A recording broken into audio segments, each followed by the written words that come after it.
اور اہم خبر سے آپ کو روبرو کروائیں۔ جموں کشمیر کے اننتناگ کوکرناگ علاقے میں سرچ آپریشن ہنوز جاری ہے۔ دہشت گردوں کو پکڑنے کے لیے ڈرون اور فضائی نگرانی کی جا رہی ہے۔ پہاڑ کی چوٹی پر ایک دھماکہ ہوا ہے اور ایسا لگتا ہے جیسے فورسز نے دہشت گردوں کے ٹھکانے کو اڑا دیا ہے۔ اس حوالے سے مزید اپڈیٹ ہم لیں گے۔ ہمارے ساتھ موجود ہیں ہمارے ساتھی مدثر قادری۔ مدثر، اس وقت کا آپ سے اپڈیٹ چاہیں گے۔ لگاتار آپ تمام تر تفصیلات سے ہمارے ناظرین کو روبرو کروا رہے ہیں۔ ابھی کیا کچھ تفصیلات ہیں آپ کے پاس؟ بالکل ہے نا، اگر آپریشنز کی بات کریں گے تو لگاتار آپریشن جاری ہے اور اس وقت بھی فائرنگ جو ہے وہ رک رک کے جاری ہے۔ اور ہم آپ کو دکھانا چاہیں گے میرے پیچھے جو باضابطہ طور پر جو انکاؤنٹر سائٹ ہے اس کا ہم ویو دکھانا چاہیں گے، اور آپ گولیوں کی آوازیں جو ہے وہ صاف سنی جا سکتی ہے اور کس طرح سے گولیوں کی آوازیں جو ہے وہ گونج رہی ہے۔ اور اس کا مطلب یہ ہوا کہ جو انکاؤنٹر ہے وہ ابھی بھی جاری ہے اور یہ کوشش کی جا رہی ہے کہ جو یہاں پر پناہ لیے ہوئے ملیٹنٹ ہے ان کو زیرو ان کرنے کی جو کوششیں ہیں وہ چاروں طرف سے جاری ہے۔ اور اس حوالے سے اگر بات کریں گے جو آپریشنز کی، تو اس میں یہ ایک جوائنٹ اسٹریٹجی ہے اور جوائنٹ آپریشن جو ہے وہ انجام دیا جا رہا ہے، جس میں فوج کی 19 راشٹریہ رائفل، جموں کشمیر پولیس اور CRPF شامل ہے۔ اور ایک مشترکہ حکمت عملی کے تحت ہی اب جو ہے ایسا لگ رہا ہے، کیونکہ لگاتار جو فائرنگ کی آوازیں سنی جا سکتی ہے اور اس سے یہی بات عیاں ہوتی ہے کہ اب جو فورسز ہے اس سپاٹ پر پہنچ گئے ہیں جو کہ مین ہائیڈ آؤٹ تھا ملیٹنٹس کا۔ اور یہ کہنا قبل از وقت ہوگا کہ وہاں پر کتنے ملیٹنٹ موجود ہیں، لیکن پولیس نے اس بات کی تصدیق پہلے ہی کی تھی کہ 2 LET ملیٹنٹس کو زیرو ان کیا گیا ہے، جس میں جو مقامی ایک ملیٹنٹ ہے جس کا نام عزیر خان بتایا جا رہا ہے اور وہ 2022 جولائی سے سرگرم ہے اور کئی جو ملیٹنٹ ریلیٹڈ ایکٹیویٹیز ہے اس میں شامل ہے۔ اور یہ کہا جا رہا ہے کہ اس انکاؤنٹر میں ابھی وہ بھی پھنسا ہوا ہے اس محاصرے میں، اور بالکل آپ صاف سن سکتے ہیں۔ ہم آپ کو دکھانا چاہیں گے پھر ایک بار وہ ویو۔ ہم اپنے کیمرامین کو کہنا چاہوں گا کہ وہ کوشش کرے کہ یہ جو پہاڑیاں ہیں یہ دکھائے۔ بالکل ہم انکاؤنٹر سائٹ کے بالکل قریب ہیں اور یہ آپ دیکھ سکتے ہیں کہ کس طرح سے یہاں پر جو گولیوں کا تبادلہ ہے وہ جاری ہے۔ اور یہ کوشش کی جا رہی ہے کہ جلد سے جلد اس آپریشن کو اختتام پذیر کیا جائے، کیونکہ جس طرح سے ہم نے کہا کہ 24 گھنٹے سے زیادہ جو وقت ہے وہ اس آپریشن میں لگا ہے اور آج دوسرا دن ہے۔ جس طرح سے دیکھا جا رہا ہے کہ دوسرے دن بھی یہ انکاؤنٹر جو ہے وہ جاری ہے اور یہ کوشش کی جا رہی ہے کہ جو ملیٹنٹ یہاں پر پناہ لیے ہوئے ہیں ان کو زیرو ان کیا جائے۔ اور اس کے تحت جس طرح سے ہم نے بتایا کہ ایک منصوبہ بند حکمت عملی جو ہے وہ وضع کی گئی، وہ اپنائی گئی۔ اور ساتھ ہی ساتھ ہم آپ کو دکھانا چاہیں گے ڈرون کیمراز یا پھر چاپر سروس کی اگر ہم بات کریں گے، لگاتار جو چاپر ہے وہ گشت کر رہے ہیں اور یہ کوشش کی جا رہی ہے کہ اس ایریا کو پورا جو ہے اس کی چھان بین کی جائے اور جو تلاشی ابھیان ہے وہ اب بھی جاری ہے۔ اور جس طرح سے اس ایریا کی اگر ہم بات کریں گے تو یہاں پر جو ہے پورا ایریا کارڈن آف ہے، سیل آف کیا گیا ہے، جو بھی انٹری اور ایگزٹ پوائنٹس ہے اور جو سویلین موومنٹ ہے جس طرح سے ہم نے پہلے بھی کہا کہ اس کو ریسٹرکٹ بنا دیا گیا ہے، خاص کر اس لیے کہ جو یہاں پر سول لوگ ہیں ان کی جانوں کا تحفظ یقینی بنانے کے لیے یہاں پر سویلین موومنٹ جو ہے وہ کل سے ہی ریسٹرکٹ ہے اور لوگوں کو یہ ہدایت دی گئی ہے کہ وہ گھروں میں ہی رہے۔ اور فی الحال جو گولیوں کا تبادلہ ہے وہ جاری ہے اور فائرنگ جو ہے وہ بھی چل رہی ہے۔ اور جو ابھی کچھ دیر قبل ہی جو ہے ایک بڑا دھماکہ ہوا، ایک ایکسپلوژن ہوا اور یہ کہا جا رہا ہے کہ وہ ہائیڈ آؤٹ پہ وہ دھماکہ جو ہے وہ کیا گیا۔ اور فی الحال آپ میرے خیال سے سن سکتے ہیں کہ جو آوازیں ہیں گولیوں کی تو وہ آپ سن سکتے ہیں اور آپ اندازہ لگا سکتے ہیں کہ کس نوعیت میں یہ انکاؤنٹر جو ہے وہ داخل ہو گیا ہے اور کس سٹیج کا یہ انکاؤنٹر ہے۔ اور یقینی طور پر جس طرح سے 3 بہادر افسران کی جانیں اس میں تلف ہو گئی ہے اور اس کا ریٹیلیٹ کرنے کے لیے جو سیکورٹی فورسز ہے وہ ہر جو ہے اقدام اٹھائیں گے اور کوئی کسر بھی اس آپریشن کو کامیاب طریقے سے انجام دینے میں باقی نہیں رکھیں گے، ہے نا؟ بالکل مدثر، اور لگاتار ہم دیکھ رہے ہیں کہ کل سے ہی وہاں پر تمام اعلیٰ افسران ہیں وہ بھی اپنی نظر رکھے ہوئے ہیں۔ سب سے اہم یہ ہے کہ ایریل سروے بھی لگاتار وہاں پر کیا جا رہا ہے، ڈرون سے بھی نظر رکھی جا رہی ہے۔ مدثر، آپ سے تھوڑا سا سمجھنا چاہیں گے، بے حد مشکل یہ علاقہ ہے، ترائی کا علاقہ ہے، جو جنگلات ہیں بہت ہی گھنے یہاں پر جنگلات ہیں، اور ایسے میں جس طرح سے لگاتار ہمارے جوان وہاں پر ڈٹے ہوئے ہیں وہ تصویریں تو آپ ہمارے درشکوں تک پہنچائیے۔ یہ کتنا مشکل آپریشن رہا اس کو بھی ہم سمجھنا چاہیں گے۔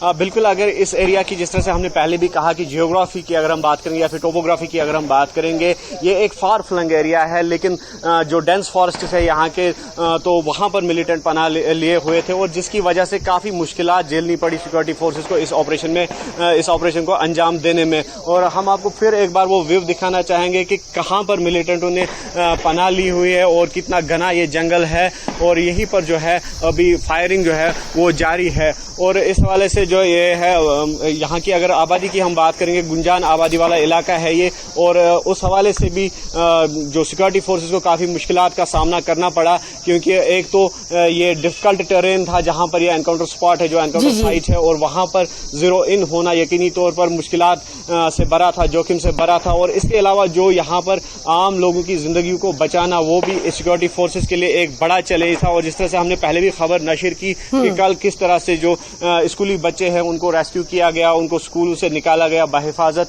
और ये भी एक बड़ा चैलेंज था सिक्योरिटी फोर्सेस के सामने। और टोपोग्राफी की अगर हम बात करेंगे, ये जो इलाका है काफ़ी डेंस फॉरेस्ट है इसके इर्द गिर्द, और इसके अलावा जो इसके बॉर्डर्स है, एक तो चिनाब वैली से मिलते हैं और दूसरा राजौरी साइड में भी, क्योंकि ये पीर पंचाल पहाड़ी रेंज के दामन में वाक़ा है ये इलाका, और इस हवाले से ये काफ़ी अहमियत का भी हामिल है। और यही वजह है कि सिक्योरिटी फोर्सेस को काफ़ी मुश्किलात उठानी पड़ी इस एनकाउंटर को अंजाम देने में।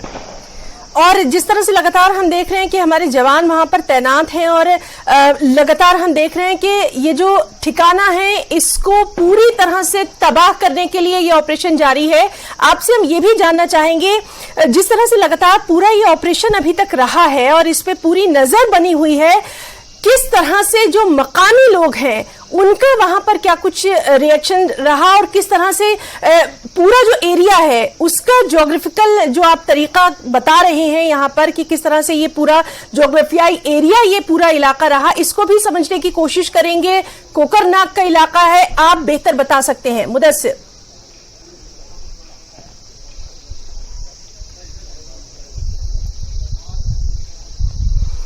तो मुदस्सिर कादरी से लगातार हम राब्ता करने की कोशिश कर रहे हैं। जिस तरह से वो बता रहे थे कि पहाड़ की चोटी पर एक धमाका हुआ है और ऐसा लगता है जैसे फोर्सेस ने दहशतगर्दों के ठिकाने को उड़ा दिया है, और लगातार यहां पर ये जो सर्च ऑपरेशन है ये जारी है, और एरियल सर्विलांस है, ड्रोन से भी नजर रखी जा रही है। बेहद मुश्किल ये एक ऑपरेशन रहा है, और जम्मू कश्मीर अनंतनाग का कोकरनाग इलाका जहां पर सर्च ऑपरेशन लगातार जारी है। हमारे साथी मुदस्सिर जो हैं वो लगातार वहां से तमाम तर अपडेट दे रहे हैं और लगातार इस अहम खबर पर नजर बनी हुई है।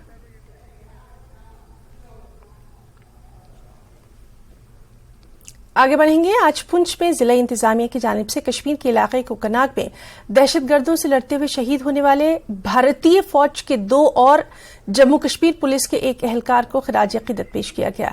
अवामी तकरीब के दौरान शुहदा के लिए 2 मिनट की खामोशी इख्तियार की गई। प्रोग्राम में district development officer Yasin Mohammad Chaudhary और जिले के मुख्तलिफ महकमों के प्रोमोशनल ऑफिसर्स की बड़ी तादाद ने शिरकत की। लोग जानते हैं कि अभी कश्मीर घाटी के अंदर कोकरनाग में एक आतंकी मुठभेड़ में हमारे भारतीय सेना के 2 अधिकारी और पुलिस के टीएसपी हुमायूं भट्ट, कर्नल मनप्रीत और मेजर आशीष जो हैं, तीनों ने अपने प्राणों की आहुति दी है। आज उन्हीं को श्रद्धांजलि अर्पित करने के लिए जिला इंतजामिया और हमारे यहाँ पर उपस्थित सभी मेहमानों ने हमने यहाँ 2 मिनट का मौन रखा ताकि परमात्मा उनकी आत्मा को शांति दे। राजौरी के सरहदी इलाके गांव झग्गड़ में एक बेहद अफसोसनाक हादसा पेश आया। माही हर्ष नाम की एक छोटी सी बच्ची की स्कूल की बस से गिरने से मौत हो गई। माही इंटरनेशनल पब्लिक स्कूल में यूकेजी में जेर तालीम थी। स्कूल जाते हुए ये अफसोसनाक हादसा पेश आया। उनके घर वालों ने हादसे के फौरन बाद बच्ची को अस्पताल एडमिट करवाया, लेकिन बदकिस्मती से सब डिस्ट्रिक्ट अस्पताल नौशेरा में डॉक्टर्स ने बच्ची को मुर्दा करार दे दिया। इत्तलात के मुताबिक स्कूल बस का ड्राइवर मौके से फरार हो गया है। बच्ची का पोस्टमार्टम करने के बाद लवाहिकीन के सुपुर्द उसकी लाश को कर दिया गया। पुलिस ने मामले में मुकदमा दर्ज करके तफ्तीश शुरू कर दी है। किसी के साथ को ड्राइवर नहीं है। जहां ये लाखों रुपए करोड़ों रुपए कमा रहे हैं अकेडमियों से, वहाँ क्या एक ड्राइवर नहीं दे सकते? अगर आप नहीं दे सकते तो हमारे जैसे फौजियों को बताओ, हम उन बच्चों की रक्षा के लिए आगे आएंगे, हम बिना तनख्वाह के ये काम करेंगे, बच्चों को स्कूल तक पहुंचाना और बच्चों को घर तक पहुंचाना। अगर इनके पास पैसे नहीं है, खाली इन्होंने बैंकें भरनी है, तो हमें बताओ हम कितने फौजी बैठे हैं जो कुछ नहीं कर रहे, तो हम इन बच्चों की देखभाल के लिए उन गाड़ियों में चलेंगे। कम से कम एक को ड्राइवर रख लो। बेनती है आप लोगों से हाथ जोड़ के, अकेडमी। तो खबरों में फिलहाल इतना ही। आदाब।